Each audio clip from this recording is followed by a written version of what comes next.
হাসিনা বলছিল না ঘরে ঘরে চাকরি দিব, ঘরে ঘরে বেকার দিয়েছে। ঘরে ঘরে শুধু বেকারই দেয় নাই, ঘরে ঘরে মামলাও দিয়েছে। বলতে চাই নাই, আসলে হয়েছে কি, ঢেকি স্বর্গে গেলেও ধান ভানে। আমাকে কিন্তু 2-3 দিন আগে ওয়ার্নিং দেওয়া হয়েছে, এটা কিন্তু অরাজনৈতিক বক্তব্যের জায়গা। আমি বলি খাইছে, আমার মাথার চুল থেকে পায়ের নখ পর্যন্ত রাজনীতি। আমি রাজনীতির বাইরে কথা বলবো কেমনে? রাজনীতির বাইরে কথা বলতে পারি না বলে তো প্রেমও করতে পারি নাই। রাজনীতি ছাড়া আবার কথা হয় নাকি? যাই হোক, তো কি বলতেছিলাম, ঘরে ঘরে দিছে মামলা। বিরোধী দল একটা সময় মানুষ ভাবতো বিএনপি করে, আচ্ছা ঠিক আছে ওদের সাথে না মিশলেই হবে। আমি দাওয়াত দিলে আত্মীয়রা আসে না, প্রমোশন আটকায় যাবে, ব্যবসা বন্ধ হয়ে যাবে, আরো কি কি কি কি জানি সমস্যা হবে, আসে না। আমি বলে আচ্ছা থাক, আমার টাকা বাঁচলো, খাওয়াইতে লাগলো না, ভালো কথা, সম্পর্ক রাখে না। একটা সময় ভাবতো বিএনপি করলে মামলা হবে, বিএনপি করলে কারাগারে যেতে হবে, বিএনপি করলে চাকরি হবে না, বিয়া করবে না মানুষ, বিএনপি করলে সম্পর্ক হবে না, বিএনপি করলে অনেক সমস্যা।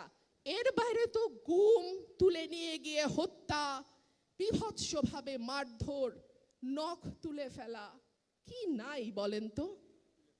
এমন কোনো অত্যাচার নাই যেটা বিরোধী দল করলে করা হয় না। কিন্তু ওই যে বলে না, বারে বারে ঘুঘু তুমি খেয়ে যাও ধান, এইবারে ঘুঘু তোমার বধিব পরাণ। যারা রাজনীতি করেন না তারা মাইন্ড করেন না ভাই, দুটা সত্য কথা বলি।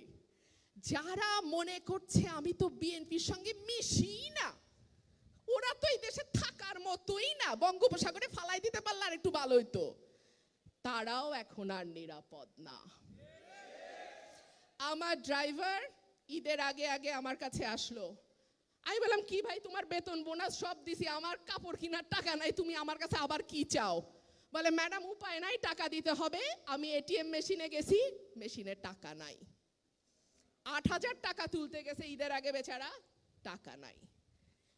খেয়াল করছেন, 2-3টা ব্যাংকের নাম আসছে যেখানে গ্রাহকরা গেলে 5, 10, 15,000 টাকাও তুলতে পারছে না।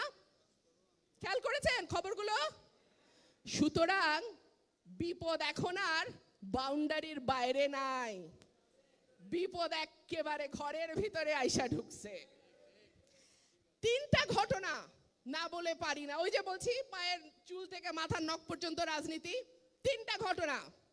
সেনাবাহিনীর প্রধান general Aziz, all prime ministers man, দেখেছেন সবাই?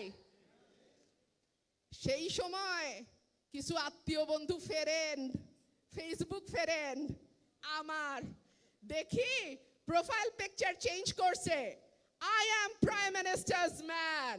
মনে আছে?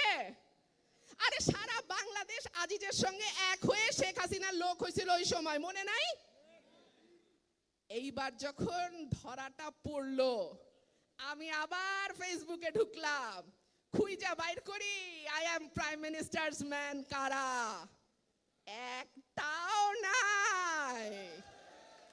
শুধু তো তাই না, আওয়ামী লীগ সুদ্ধা কইতেছে, ও কি করছে আমি কি জানি, ওর বিপদ ওরটা আমি নিতে পারবো না ভাই, যার যার দুর্নীতি তার তার। তো যার যার দুর্নীতি তার তার, যখন দরকার ছিল তখন ব্যবহার করছো, আর এখন খেলা ফুরাইছে